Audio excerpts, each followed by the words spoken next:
après plus de 3 décennies de guerre où le Congo, la République démocratique du Congo a perdu au moins 17 millions de compatriotes. La RDC et le Rwanda ont trouvé un compromis, un accord sous la médiation des États-Unis d'Amérique à Washington. Au pays, les réactions continuent d'écouler de part et d'autre, l'opposition, la société civile, mais aussi l'union sacrée de la nation qui accompagne la vision du président de la République démocratique du Congo. Est-ce que la souveraineté de la RDC a été bradée? Est-ce que ces ressources naturelles ont été elles aussi bradées? Que gagne le Congo derrière cet accord? Est-ce que la République du Rwanda va respecter finalement ses engagements lorsqu'on sait que ce pays de 1000 collines a souvent brillé par le manque de respect des engagements et des traités signés au niveau tant régional, continental que international? Quelles sont les garanties cette fois-ci pour voir le Rwanda respecter cet accord? Est-ce que la présence des États-Unis d'Amérique constitue un gage ou une garantie pour le respect de l'accord? On va, avec un invité sur ce plateau, décrypter cet accord pour le quelques points qui jusque-là continuent à dégager beaucoup d'ombre. Je crois que mon invité aura les réponses à nous apporter par rapport à toutes ces zones d'ombre autour de cet accord que certaines personnes qualifient de contours flous. Voici pour vous Thierry Moussenepo sur ce plateau. Il est ambassadeur PCA chez Kobil. Il est toujours à la convention de Congolais unis de Lambert Mende au Malanga. C'est avec lui que nous allons décrypter cet accord, mais aussi on ne va pas manquer de parler de l'Union sacrée qui visiblement est en train de disparaître et laisse sa place au camp de la patrie, probablement avec de nouveaux adhérents comme Adolphe Mouzito, Martin Fayulu Madidi, probablement aussi avec Moïse Katumbi, Tchapoué, dont on attend certaines rumeurs sur prétendu retour au pays. On en parlera tout au long de cette émission. Thierry Moussenepo, bienvenue. Merci beaucoup, M. Patrick. Merci à tous ceux qui suivent Télénews, dont moi-même aussi un fidèle abonné. Comment allez-vous? Très bien, merci. Merci beaucoup d'être avec nous sur ce plateau. Nous osons croire que vous serez là de temps en temps, que l'actualité l'exige. Voilà. Bien sûr. D'accord. Avant que je ne pose quelques questions qui nous permettront de dissiper tous les malentendus autour de cet accord, j'aimerais avoir votre lecture, votre impression comme compatriote après avoir vu votre pays représenté par Mme Thérèse Kayikwamba Wagner et le ministre des Affaires étrangères de la République du Rwanda signer un accord. Vous aviez quel sentiment à ce moment-là où vous avez vu votre pays signer un accord avec celui ou avec ce pays accusé de détruire non seulement notre pays, tuer nos compatriotes, mais aussi prendre de force nos ressources naturelles et le vendre au niveau international? Vous étiez, à votre qualité de nationaliste, quelles étaient vos impressions après avoir vu la signature de cet accord? Monsieur Patrick, merci beaucoup. Et merci de me donner l'opportunité de pouvoir m'exprimer ce matin. J'ai eu le temps de lire cet accord toute cette nuit et j'ai fait beaucoup d'annotations parce que j'ai pu observer des zones d'ombre, des zones de convergence et de divergence par rapport à notre opinion nationale. Et tout cela tourne autour de plusieurs axes. Dans le premier... Je n'ai pas posé ma question sur les actes. Oui. Je voudrais avoir vos impressions. Je suis en train de venir. Vos sentiments. Oui. Vous étiez plusieurs déçu axes. Parce que vous êtes nationaliste. Moi, personnellement... Je vous retiens d'abord sur ce point. Oui. Vous étiez déçu ou rassuré? Très rassuré. Très rassuré. Très rassuré parce qu'aujourd'hui, nous avons la possibilité d'avoir un document qui est pour nous une guidance vers la paix, pour éviter une guerre qui causerait encore des morts, non seulement en République démocratique du Congo, mais aussi dans la sous-région, et ce qui serait encore plus négatif par rapport à la vision de développement que nous avons pour notre pays et pour la sous-région.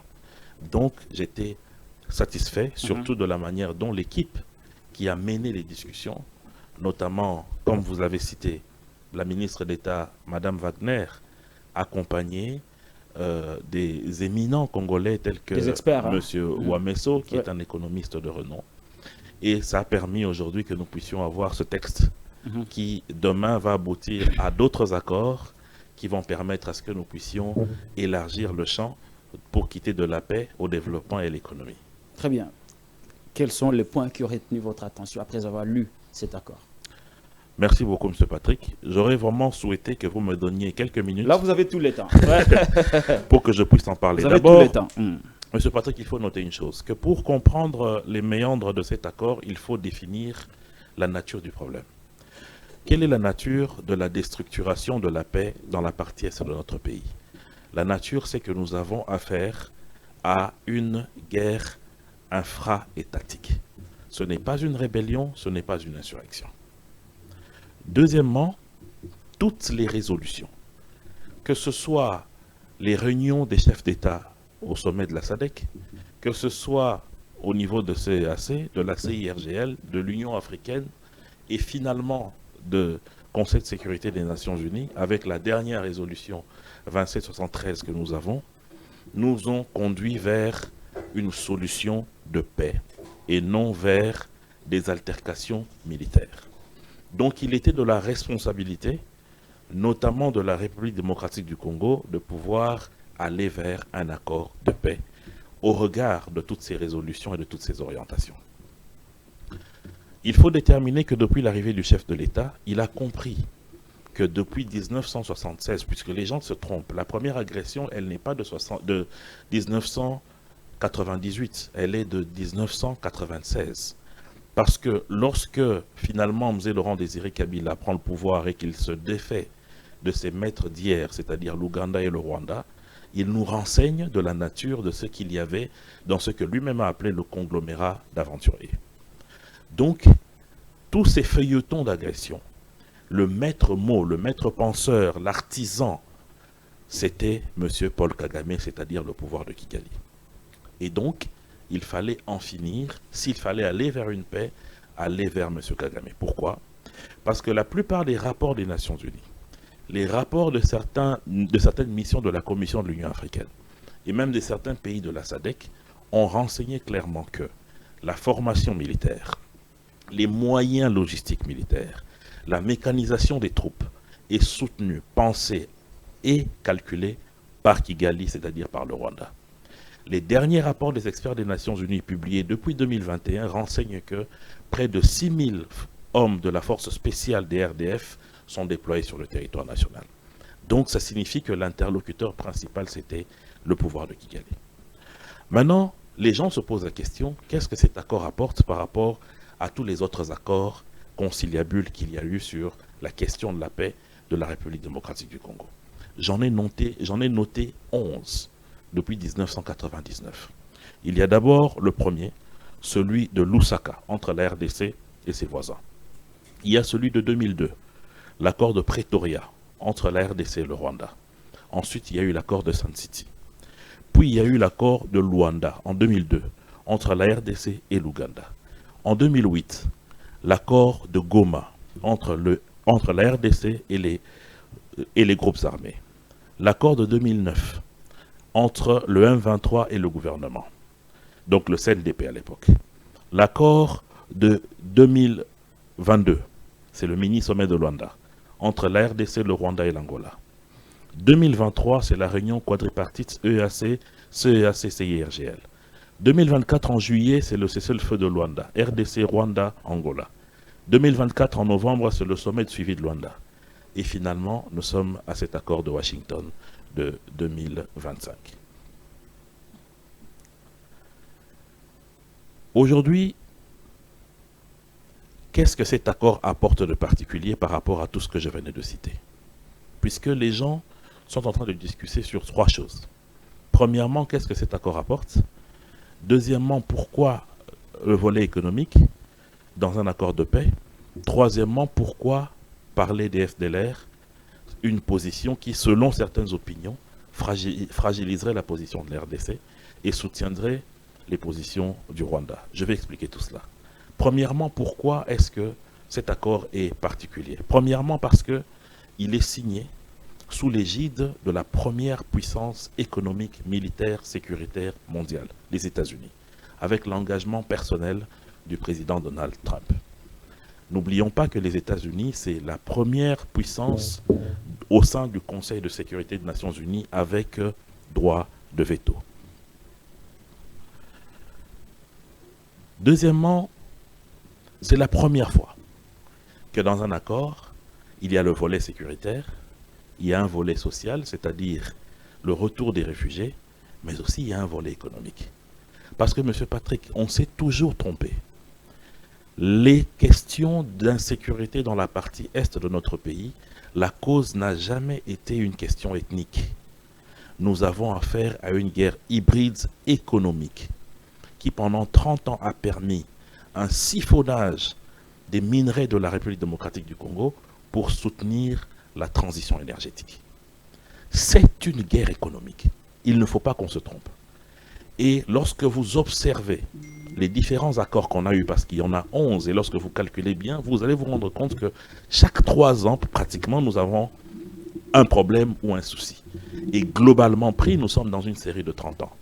Donc, la révolution industrielle qui s'est passée a causé des problèmes. Aujourd'hui, c'est la révolution technologique. Et le problème ou le besoin, ce sont les minerais stratégiques de la République démocratique du Congo. Donc, on ne pouvait pas résoudre un problème de manière définitive sans tenir compte de l'aspect économique. Et cette raison principale a permis aujourd'hui à ce que nous puissions avoir à côté de nous la première puissance économique mondiale.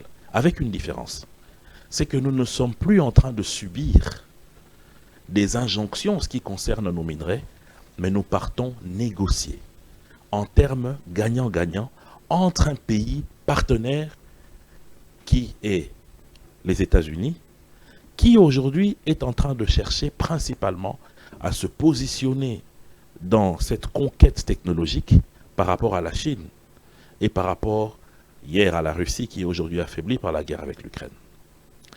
Donc la République démocratique du Congo, qui a longtemps été dans un cycle de guerre, impunité, enrichissement étranger, pauvreté locale, pour créer un nouveau cycle cette fois-ci, de paix, de souveraineté, d'industrialisation, de partenariat gagnant-gagnant. Parce que rappelez-vous, nous avons vu des pays de l'Union européenne venir signer avec le Rwanda sur des actifs minéraux que le Rwanda n'a pas. Okay. Donc ça signifie que nous étions carrément mis de côté. Mais voilà qu'aujourd'hui il y a cette intelligence. Maintenant venons-en à la question des FDLR. C'est une intelligence extraordinaire. Pour quelle raison? Depuis 1996, lorsque le Rwanda agresse pour la première fois le Zaïre du maréchal Mobutu, la raison principale qui a été brandie, les FDLR sont en train de menacer mon territoire. Pendant toutes les années qui ont suivi, donc pendant 30 ans, c'est la même rhétorique. Qu'est-ce qu'il fallait faire par rapport à notre gouvernement? Fallait-il continuer de dire qu'il n'y en a pas, lui dire qu'il y en a, nous dire qu'il n'y en a pas, ou carrément le piéger avec un document reconnu sur le plan international où la RDC et le Rwanda se mettent d'accord sur des mécanismes de neutraliser les FDLR? Parce que contrairement à ce que les gens pensent, c'est qu'aujourd'hui, tout le soutien que la République démocratique du Congo a de la part de la communauté internationale, c'est puisque il y a une cohérence dans notre discours, c'est-à-dire FDLR, M23, tous ceux qui sont ennemis de la paix ne sont pas amis de la République démocratique du Congo. Et que donc pour nous, neutraliser les FDLR, ce n'est pas une question sur laquelle nous pouvons tergiverser. Donc cette intelligence-là met le Rwanda dans une position qui aujourd'hui peut paraître ambiguë, mais demain va le mettre dans l'absence de la raison fondamentale qui le pousse à toujours venir en République démocratique du Congo. Parce qu'il y a tout un mécanisme qui va permettre la neutralisation des FDLR, qui du reste sont résiduels.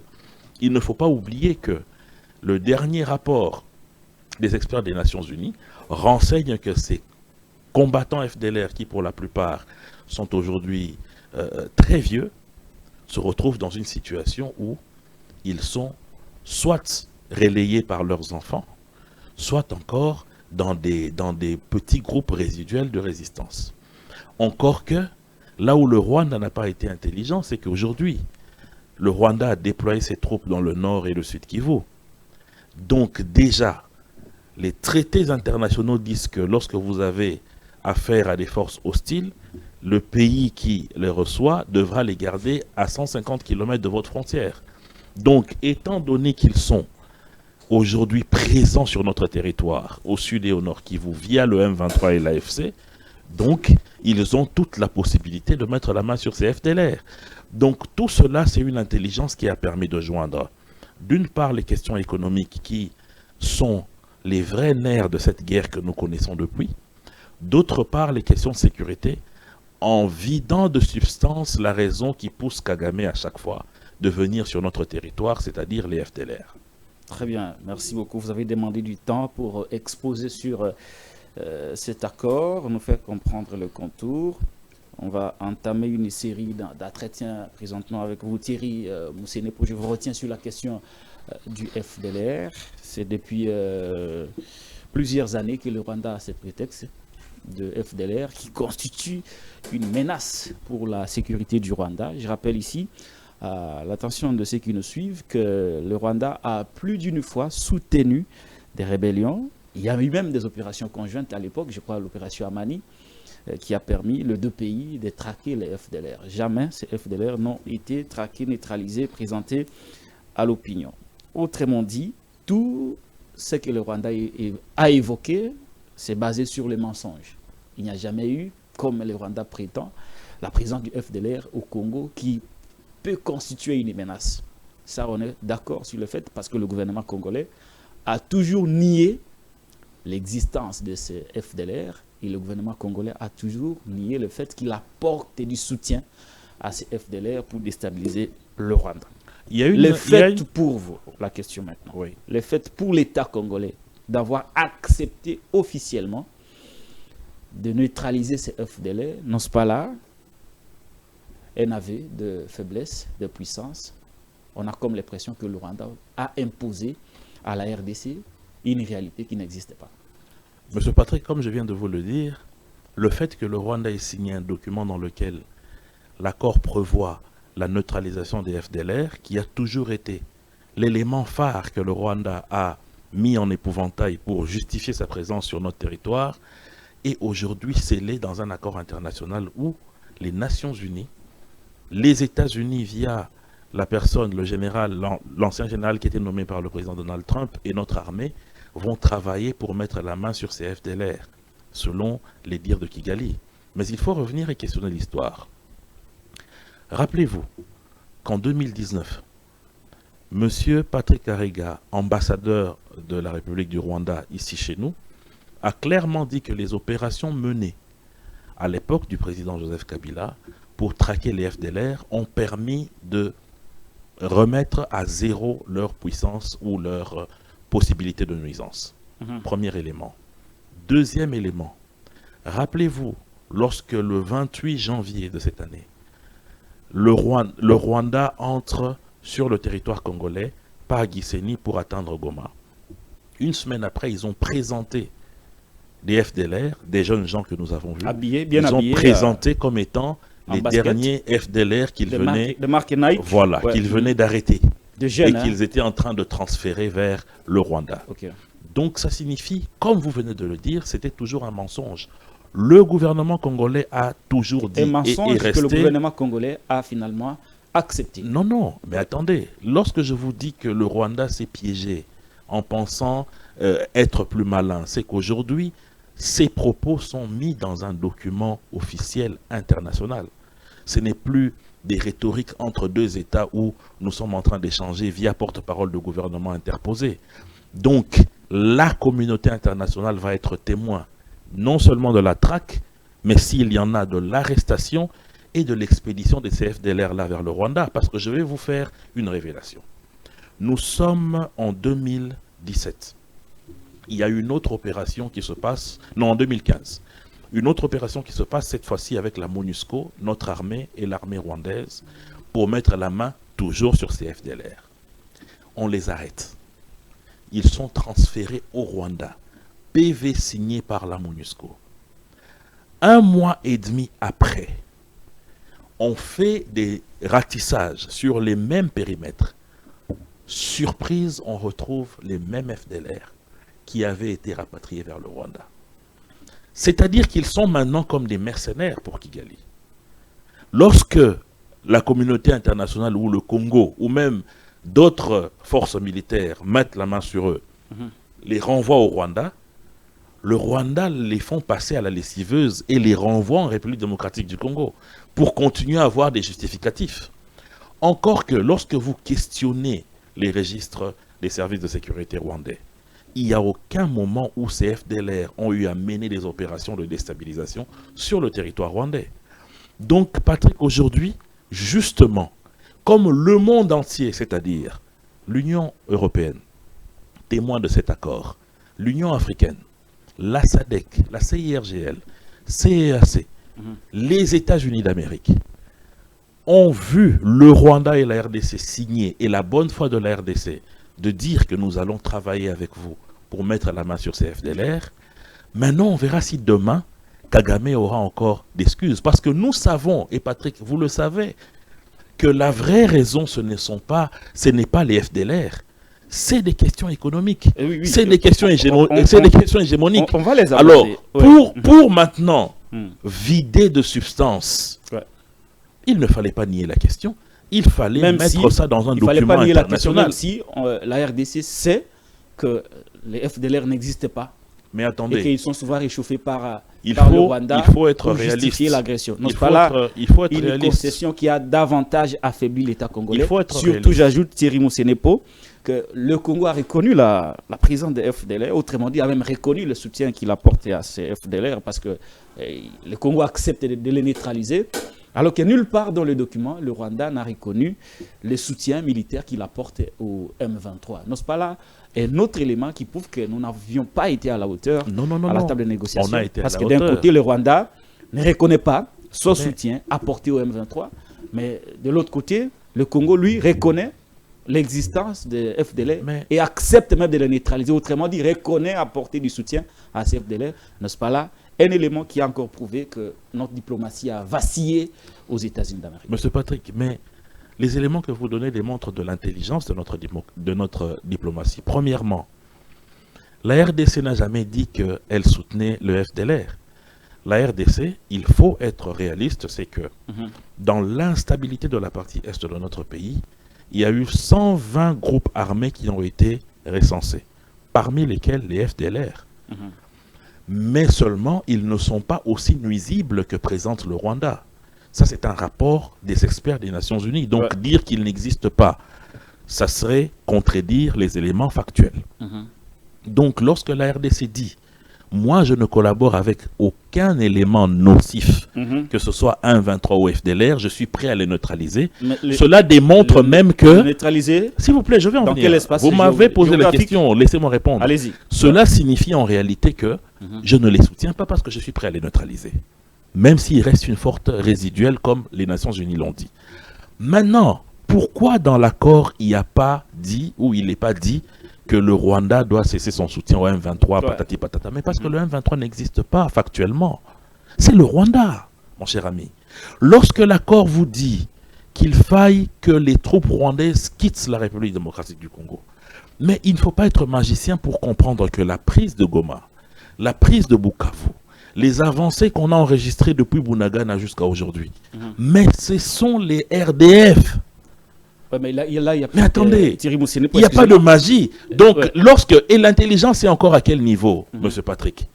Lorsque vous, Rwanda, vous avez toujours dit que je ne suis pas dans le conflit en RDC, c'est un conflit congolo-congolais.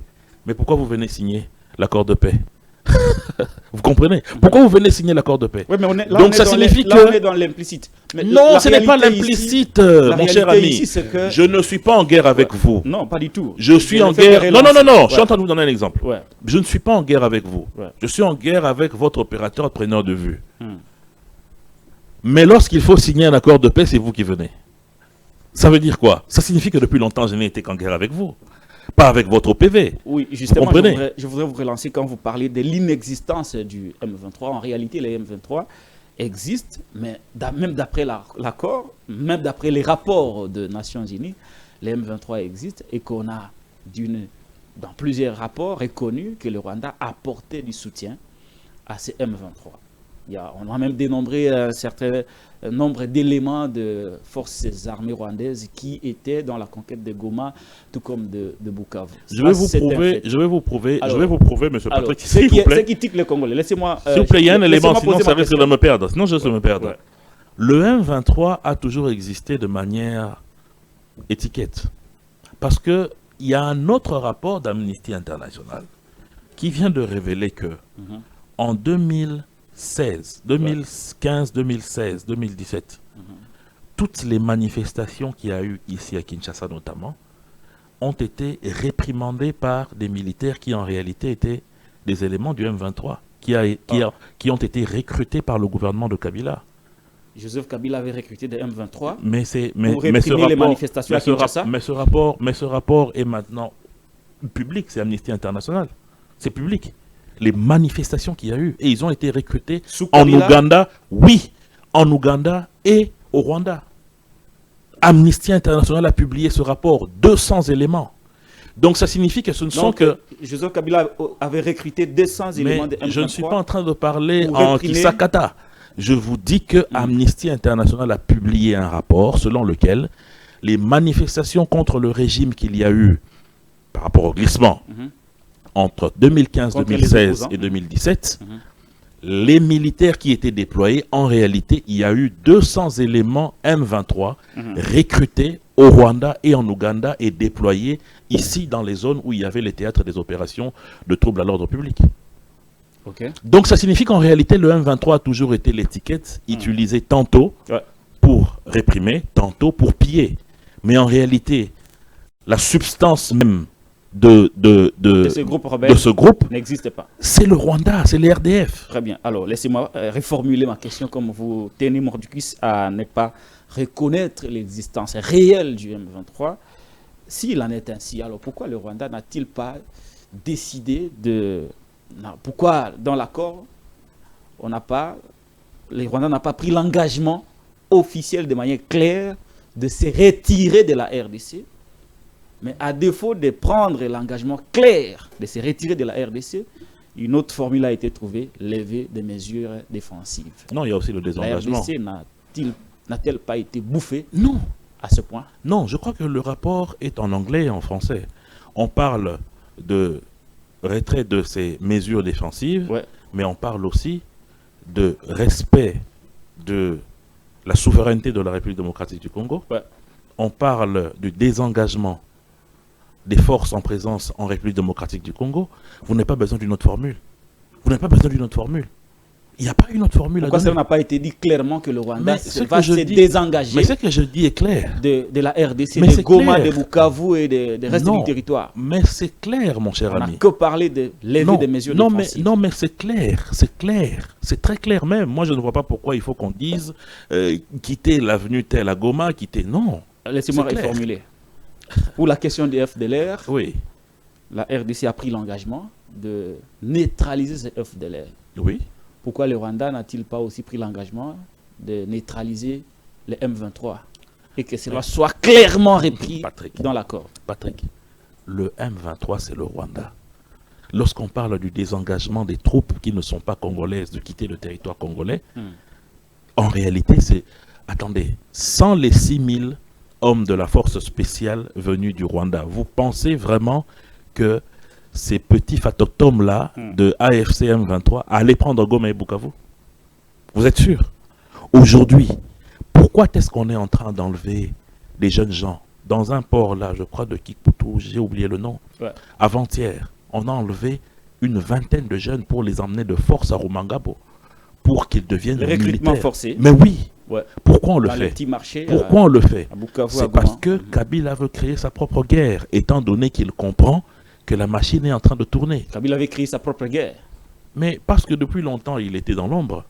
Maintenant que les choses sont en train de tourner et que ni dans le processus de Washington, ni dans celui de Doha, il n'est, alors il va essayer de tenter maintenant sa propre guerre et de créer une percée vers Uvira pour descendre vers le Katanga.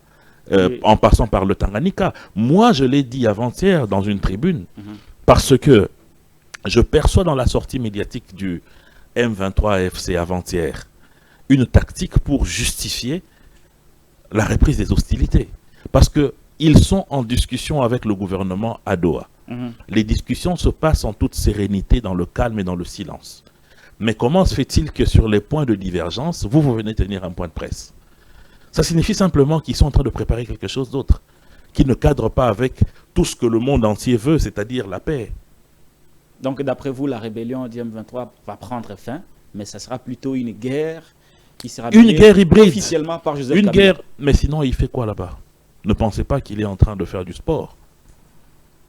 Très bien. On va aborder une autre question de cet accord, une question qui fâche. La question du FDLR, c'est une question ouverte et les débats continueront et nous allons voir si réellement ces FDLR seront neutralisés.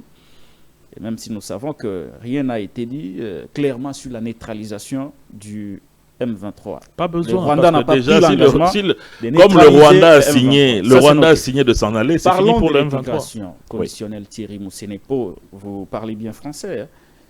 Vous avez dit tout à l'heure que cet accord est différent des 12 accords qui ont été signés avant lui. Non, 10. 10. Oui, puisque c'est voilà. le 11e.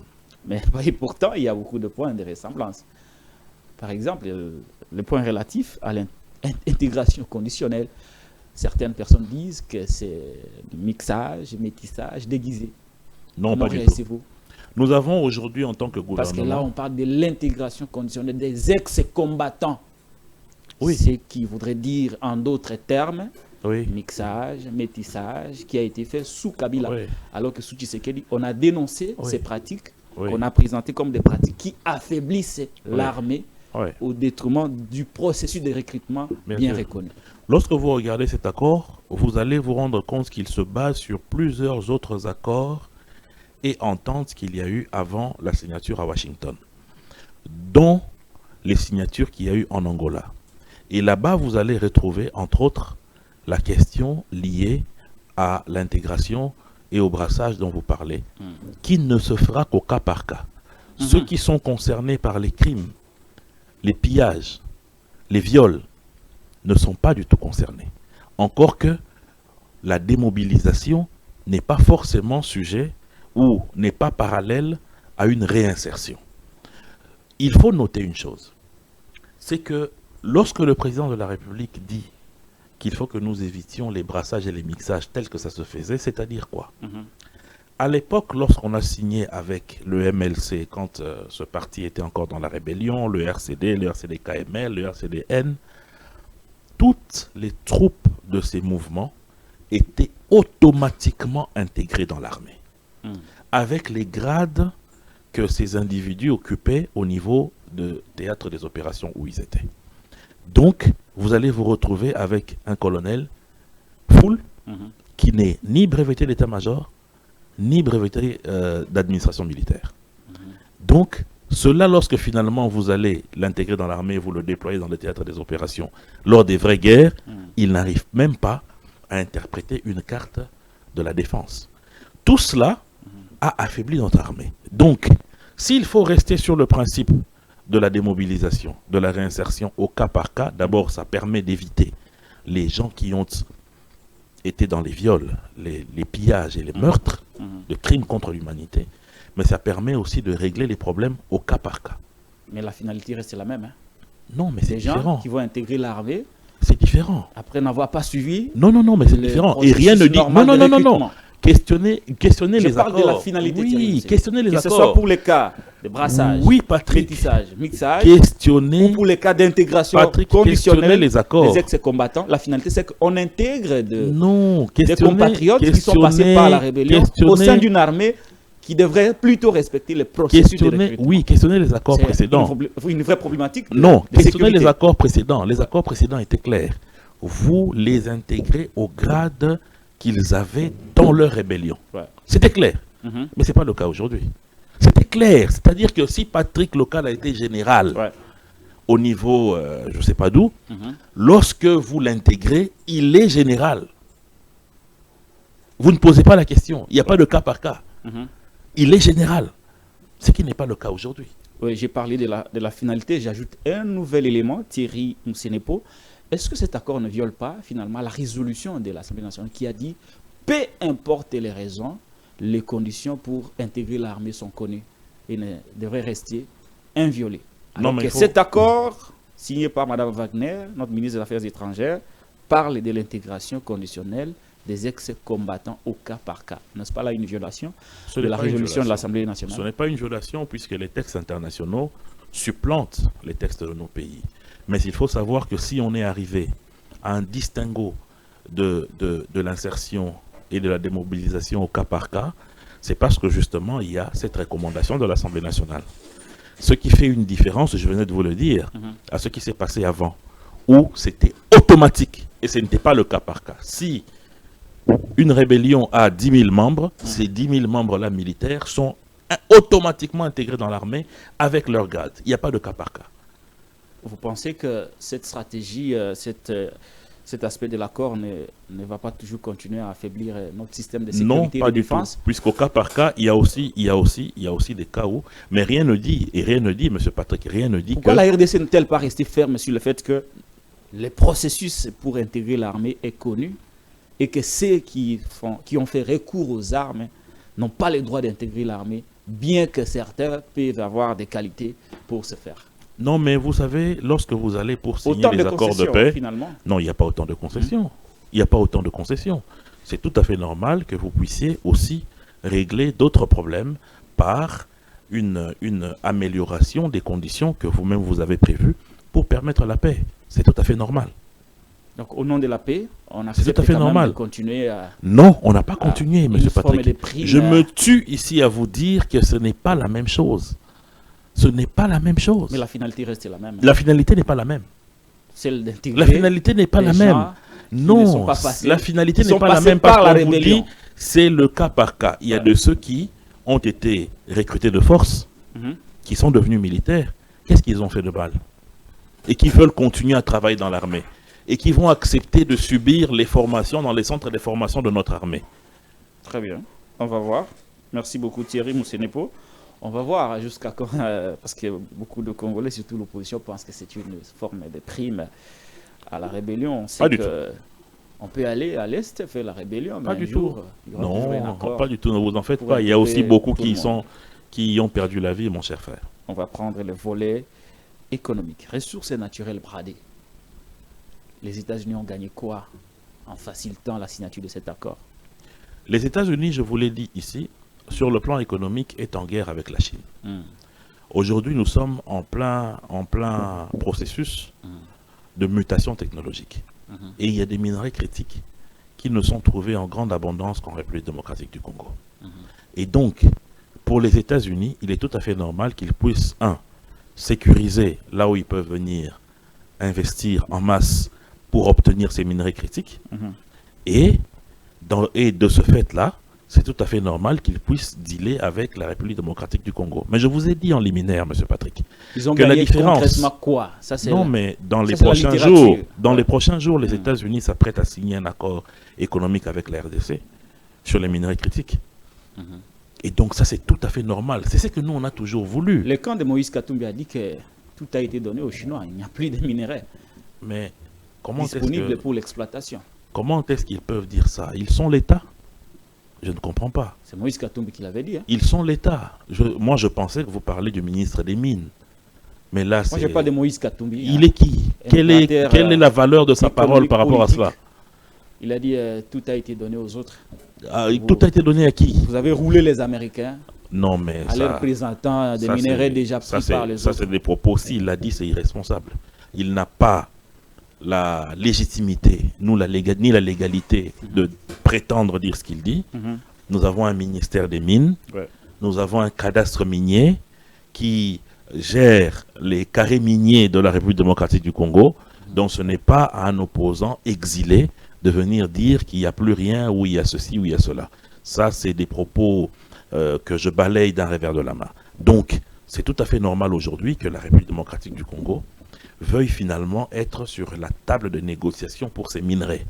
Et non être ce peuple ou ce pays qui ne fait que subir.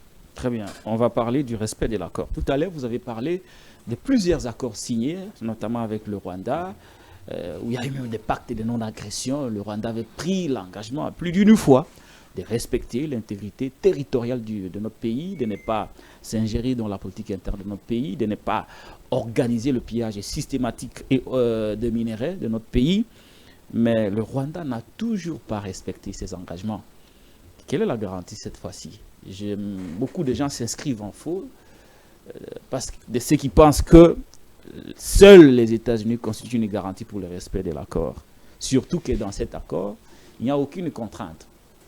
Les accords et les traités internationaux sont appliqués de bonne foi. Quelle est la garantie? Quelles sont les contraintes qui feront que le Rwanda ne respecte cet accord pour que finalement nous puissions aller vers la paix dans la partie Est?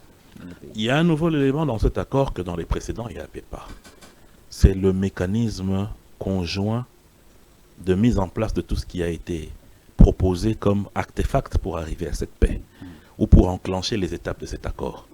Et donc, le Rwanda et le Congo, ensemble avec la communauté internationale, dont les États-Unis, sont partie prenante dans ce qu'il faut faire. C'est déjà une avancée significative. Deuxièmement, c'est pas une garantie hein, pour le respect de l'accord. Oui, deuxièmement, vous voyez aujourd'hui le régime de Kigali narguer les États-Unis d'Amérique.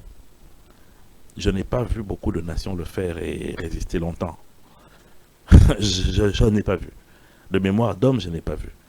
Donc, je pense que c'est parmi les garanties qui vont aujourd'hui permettre à ce que ça puisse aller. Mais le troisième élément, c'est quoi? C'est pas une garantie concrète. Non, on non. aurait voulu, par exemple... S'il vous plaît, M. Patrick, okay. Le troisième élément, c'est quoi?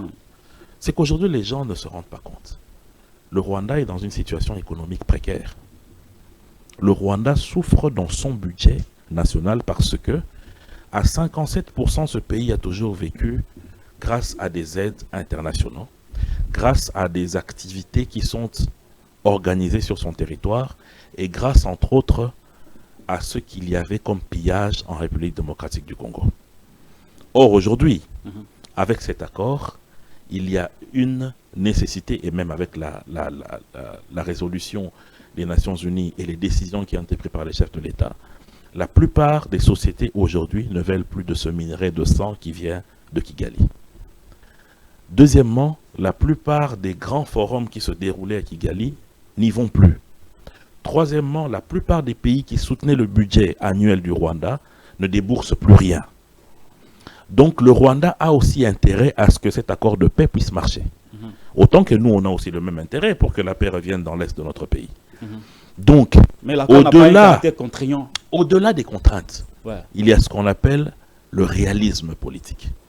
Et ce réalisme politique-là pousse la République démocratique du Congo à aller vers la matérialisation de cet accord pour permettre à ce que la paix revienne dans la partie est de notre pays. Mais pour le Rwanda, c'est une question substantielle. Substantielle parce que il va éviter de se mettre à dos les États-Unis et la communauté internationale, qui est aujourd'hui témoin de cet accord. Il va éviter de continuer à aller dans une récession parce que sa croissance elle est maintenant nulle à cause de l'absence de toute l'aide qu'il recevait et des minerais volés en République démocratique du Congo qui ne sont plus achetés.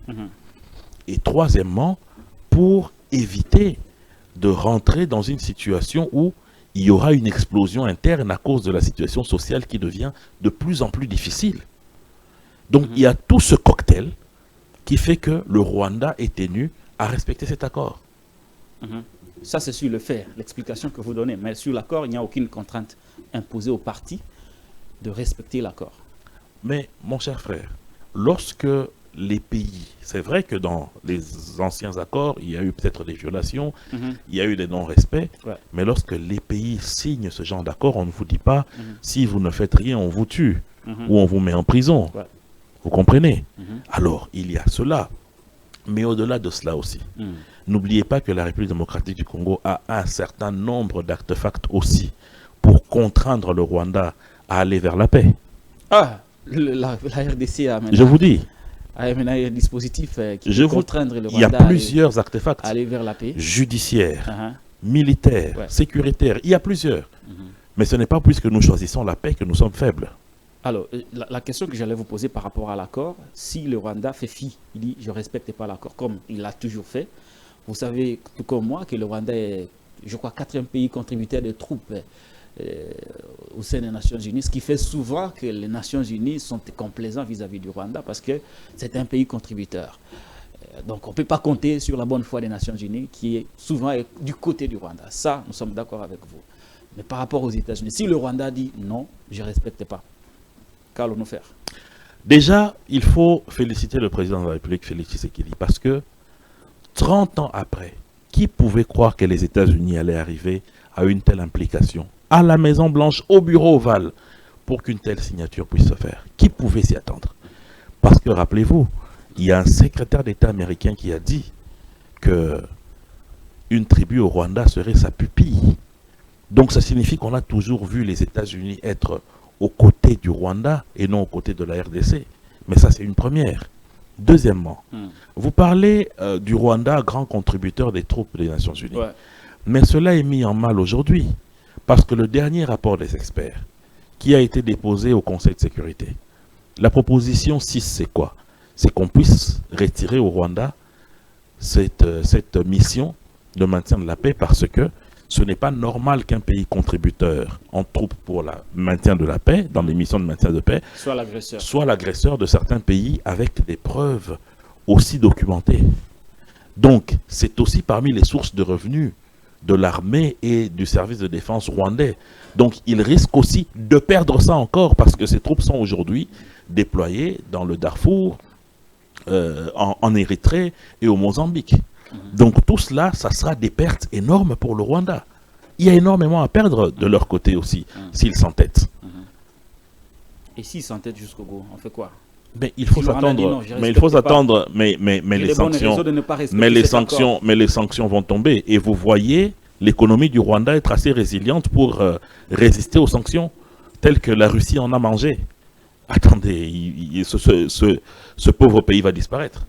Très bien, Thierry Moussenepo, mais beaucoup de Congolais, comme surtout nos compatriotes de l'opposition, sont inquiets sur notre système de défense et de sécurité.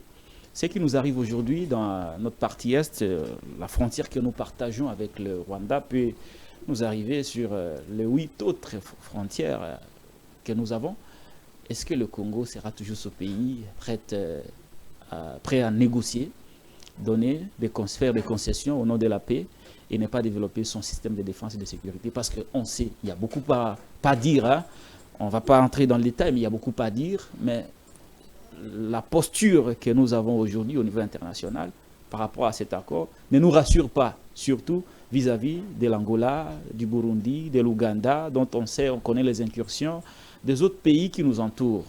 Qu'est-ce qui est développé aujourd'hui au niveau interne pour que la RDC soit à mesure de réprimer toute menace plutôt que de recourir aux accords qui parfois sont désavantagés, surtout par rapport au volet économique? On dit que les ressources ont été bradées. On a donné le parc Virunga, on partage pratiquement toutes les recettes avec le Rwanda, le gaz métal, l'électricité et beaucoup d'autres choses concédées. Est-ce qu'il y a une stratégie mise en place pour partagé parce qu'il y a une partie de ce parc qui se trouve au Rwanda, de défense et de sécurité pour qu'ils assurent la défense de l'intégrité du territoire national? D'abord, je vais vous dire, monsieur Patrick, que la question de la défense d'un pays est double. Elle est d'abord historique, elle est aussi souveraine, mais elle est aussi globale. Historique parce que depuis très longtemps, nous avons minimisé la valeur de notre pays pour adjoindre à cette valeur une armée conséquente. Depuis l'époque de Mobutu, moi je mets quiconque à défi qu'on me montre une seule guerre où les phases ont eu à gagner. Aucune. À chaque fois, ils ont été appuyés soit par des Marocains, soit par des Égyptiens, soit par d'autres pays étrangers. Parce que, à l'époque, non seulement qu'il y avait très peu de moyens mis à disposition pour l'armée, mais aussi les bases de recrutement étaient le clientélisme. Et puis, il y a eu l'époque de Mouzé et tout ce qui est venu avec, Joseph Kabila également, où il y a eu les brassages et mixages qui ont affaibli notre armée. Sans compter le fait que, lorsque vous questionnez le budget, la valeur qui était prévue pour l'armée dépassait difficilement les 10% du budget. Pour un pays qui a 2 345 000 km². Et finalement, lorsque en 2018, le président Tshisekedi prend le pouvoir, il trouve sur le papier 100 000 hommes pour notre armée. Ce qui veut dire qu'on a un militaire tous les 70 ou 80 km². C'est très faible pour un pays comme le nôtre. C'est excessivement faible. La moyenne, au prorata de ce que nous avons comme territoire, par rapport aux enjeux de l'heure, parce qu'aujourd'hui c'est encore les minerais de 3T, mais demain ça sera l'eau, ça sera la guerre de l'eau. Ouais. On subit déjà cette pression, on subit déjà cette pression dans le grand nord de notre pays où les Mbororo sont obligés de quitter le Soudan du Sud pour venir paître chez nous. Donc demain, nous devons recruter. Nous devons avoir des militaires. Mais pour cela, il faut quoi? Il faut que l'armée ait des moyens. Il faut que le service de l'armée soit des services humains attrayants pour les Congolais. D'où la pertinence de la création de cette loi sur la programmation militaire, où il est consacré des moyens conséquents pour permettre à notre armée non seulement de s'équiper, mais aussi de donner à ceux qui sont recrutés des moyens pour être formés et d'évoluer en carrière militaire. Mais pour nous autres, nous demandons qu'en plus de cela, qu'on puisse mettre 2 ans de service militaire forcé pour que nous puissions avoir des réservistes qui demain aient la possibilité, c'est-à-dire 2 ans de service militaire forcé, ça veut dire pour chaque Congolais. Vous avez 18 ans, vous avez votre bac, vous allez à l'université, mais vous avez une formation militaire. Pas forcément, bon, attendez, faut forcer, c'est peut-être mal placé, hein, mais obligatoire. Okay. C'est-à-dire, pour tout Congolais qui atteint la majorité, il passe par 2 ans de service militaire. Pour ceux qui vont prendre goût, ils y restent. Et ceux qui vont partir, au moins, ils auront une base qui, demain, permettrait à ce qu'ils puissent défendre leur patrie. C'est comme ça que les pays qui ont des dangers existentiels fonctionnent, tels qu'Israël. Très bien. Merci beaucoup Thierry Monsenepo avec nous sur ce plateau. C'est l'invité de Patrick Lokala. On va finir dans quelques minutes seulement. À quand le retour de la paix dans la partie Est? Cette question a été posée à Madame la ministre. Je pense que je répondrai comme elle. Elle dit non, je ne sais pas. Serait bien malin la personne qui le dirait. Bien maline. Elle a dit je ne sais pas. Serait bien maline la personne qui le dirait. Donc c'est non, mais c'est difficile. Comment vous allez savoir quand est-ce que la paix va arriver? C'est difficile puisque la paix, c'est un processus. Et c'est un processus qui n'est pas matériellement quantifiable. Vous allez par des actes, ces actes peuvent vous emmener vers d'autres actes, mais ça va vous faire aboutir à ce que vous voulez lorsqu'il y a de la bonne volonté. Et la bonne volonté du côté du président de la République, il y en a. Donc elle a bien répondu à la question. Mais bien sûr, parce qu'il ne faut pas être démagogue. Nous ne sommes pas à l'époque où vous avez un timonier qui sort de son château, qui vous dit « demain je termine la guerre ». Non. Même le président Donald Trump, président d'une première puissance, dans la campagne, pendant la campagne plutôt, avait dit « en 24 heures, je finirai la guerre Russie-Ukraine ». Mais aujourd'hui, vous voyez le temps que ça lui prend. Une autre question qui fait le buzz sur les réseaux sociaux, qu'est-ce que le Rwanda a perdu et qu'est-ce que le Congo a gagné? Mais le Rwanda a perdu. Le Rwanda a perdu énormément. Le Rwanda a perdu de son argument qui, depuis 1996, l'a permis de violer notre pays, c'est-à-dire la neutralisation des FDLR. Le Rwanda a perdu sa présence sur le territoire national puisqu'il doit dégager. Le Rwanda a perdu le pillage de nos ressources parce que maintenant ces ressources seront tracées. Le Rwanda a perdu une violation systématique de notre gaz parce que maintenant cela est limité. Le Rwanda a perdu énormément en ce qui concerne la gestion du parc puisqu'il ne va gérer que la partie qui lui concerne, qui n'est qu'une petite partie, dont la plus grande est chez nous.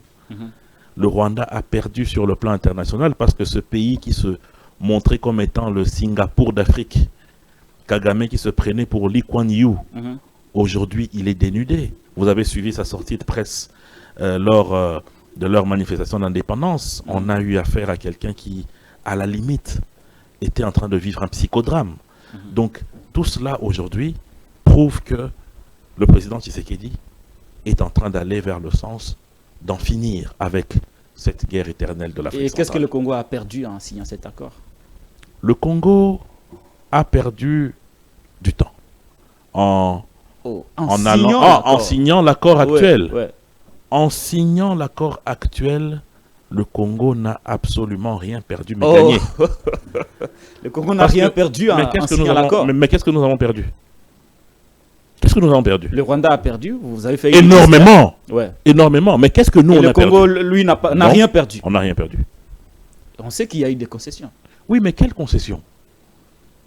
Nous, on a perdu quoi? FDLR, Non, mais attends, ce n'est pas une perte. la cogestion De quoi? du parc Virunga. Il n'y a pas de cogestion, mon La cher cogestion frère. du Le gaz, parc le de gaz Virunga s'étend sur la République démocratique du Congo et le Rwanda. C'est comme aujourd'hui. Est-ce qu'on peut se plaindre que nous puissions partager le fleuve avec le Congo-Brazzaville? Non, c'est normal. C'est un espace fluvial qui a deux rives. Il y a des partages de lignes. C'est tout à fait normal. Même chose avec le lac Albert entre nous et l'Ouganda. Même chose avec le plateau ici, là où on exploite le pétrole, entre nous et l'Angola. C'est tout à fait normal. Donc, bref, le Congo n'a rien perdu en signant cet accord. Je mets quiconque à défi de me prouver ce que le Congo a perdu. De prouver ce que le Congo a perdu en signant cet accord. Il n'y en a pas. Très bien. Ça en a fini pour aujourd'hui, mais comment finir sans prendre le volet politique? Vous aimez tant la politique, hein? Très bien. Beaucoup de gens disent que vous courez derrière un poste qui ne vient pas. Oui, c'est ce qu'on dit depuis... Puisque moi, j'ai commencé la politique en début 2016. Donc, j'ai travaillé aux côtés de l'ancienne majorité pendant 2 ans, 2016-2017. Parce qu'en 2018, on est parti aux élections. Déjà, à l'époque, on disait que je courais derrière un poste. Aujourd'hui, nous sommes en 2025. Le chef de l'État m'a fait confiance, a fait de moi PCA. On continue de dire que ce que je fais, c'est puisque je cours derrière un poste. Mais finalement, où est la logique? Il n'y en a pas. Donc, ça signifie que dans ce pays, il ne faut pas émettre son avis. Lorsque vous émettez votre avis, c'est que vous êtes en train de courir derrière un poste. Mais non, Patrick. Nous le faisons parce que nous aimons notre pays. Très bien. Thierry Moussenepo, parlons un peu de votre famille politique en quelques minutes. Je ne vous retiens pas pour longtemps. Je vous en prie, je vous en prie. Oui, vous êtes passé du présidium de 6 membres à celui de 45. Est-ce que c'est logique? Oui, c'est logique au regard des résultats qu'il y a eu après les élections. Puisqu'il faut se rappeler que les 6 membres... C'est normal qu'il y ait un présidium pour une famille politique de 45 membres. Où est le problème? Ce n'est pas interdit. Comment va-t-on gérer Quelle loi interdit ça? Une plateforme qui a 45 membres du présidium? Mais comment est-ce qu'on gère un palais, un parlement qui a 500 membres? Non, là, il s'agit des membres. Mais alors? Il ne faut pas faire mais alors diriger. C'est-à-dire que vous avez affaire à des personnalités pondérées qui ont une capacité de synthèse. Le nombre ne compte pas. Le nombre ne compte pas. Il n'y a aucune loi qui interdit qu'on ait un présidium de 40 membres.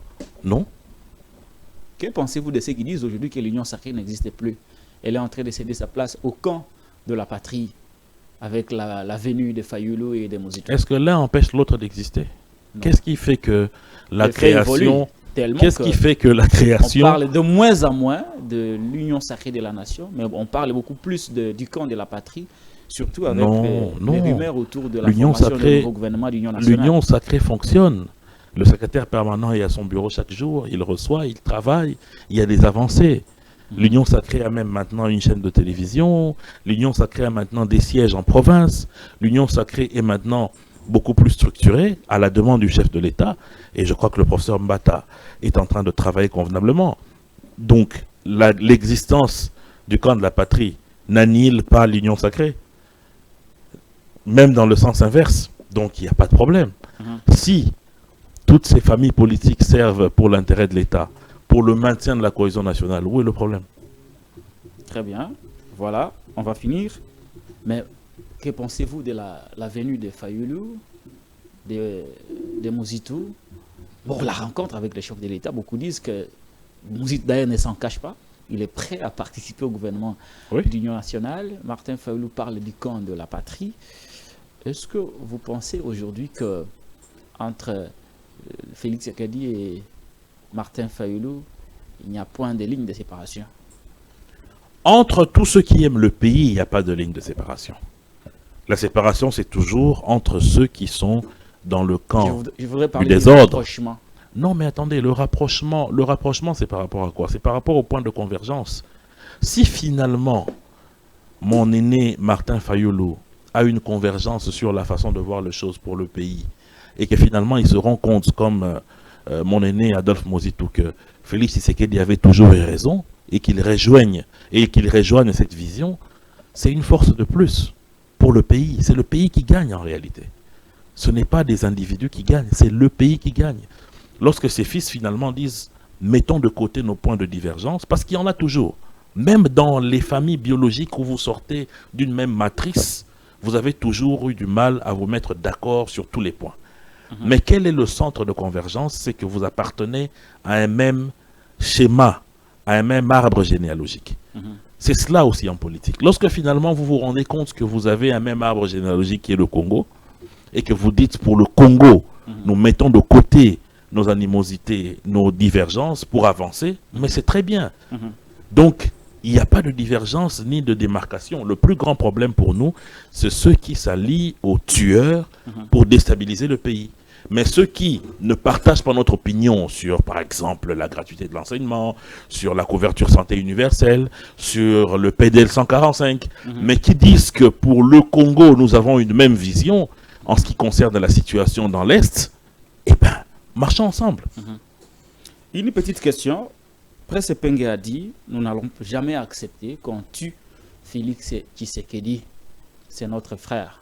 Hier, on l'appelait M. Chilombo. Aujourd'hui, c'est Félix Tshisekedi qu'on ne veut pas tuer. Il ne faut pas tuer Félix Tshisekedi, c'est notre frère. Le ton a finalement complètement changé, Thierry Moussenepo. Et c'est la même rhétorique pour tous les membres de la MOCA, alors qu'ils étaient hier aux extrêmes. La question est celle de savoir, est-ce que Martin Fayulu et son équipe sont-ils devenus les opposants du régime ou sont-ils vraiment les opposants au régime? Ce que moi, je n'ai jamais compris, Patrick, c'est que dans notre pays, lorsque on est opposant, les gens ont des caricatures et des stéréotypes, c'est-à-dire, il faut insulter le président. Même s'il est bien habillé, il ne faut pas le dire. Même s'il a bien fait quelque chose, il faut le détester. Non, mon cher frère. Qui peut aujourd'hui prétendre aimer le Congo et accepter qu'on vive ce qu'on a vécu avec Mosé ici? Qui peut prétendre aimer le Congo et accepter qu'on puisse déstabiliser une première institution? On peut ne pas être d'accord sur la manière dont les choses sont gérées, mais il y a des limites lorsqu'on est républicain. Même moi, je n'accepterai pas qu'on puisse attenter à la vie de Martin Fayulu, même si des fois je ne suis pas d'accord avec sa manière de voir les choses. Je ne serai pas non plus d'accord qu'on puisse attenter à la vie d'un opposant comme Délice Sanga, même si je ne suis pas d'accord avec sa façon de voir les choses. Vous comprenez? Donc, il y a de ceux qui ont choisi la mort en cherchant à tuer les Congolais, comme ceux qui sont aujourd'hui à Goma et à Bukavu, et il y a de ceux qui ont choisi le Congo, mais qui peuvent ne pas être d'accord. Mais le fait de dire qu'il ne faille pas commettre un coup d'État dans ce pays, ce n'est pas devenir un affidé de notre régime. Ça ne fait pas dire les opposants du régime?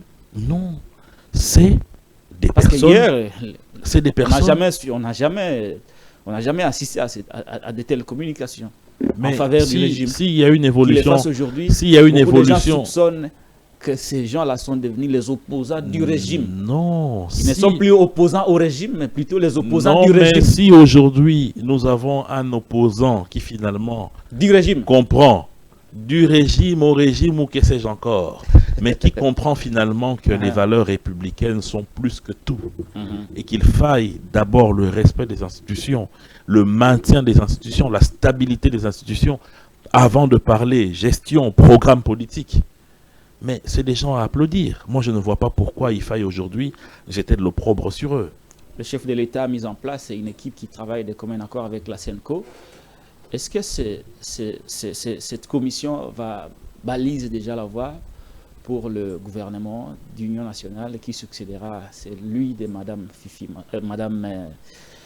Judith Suminwa-Tuluka?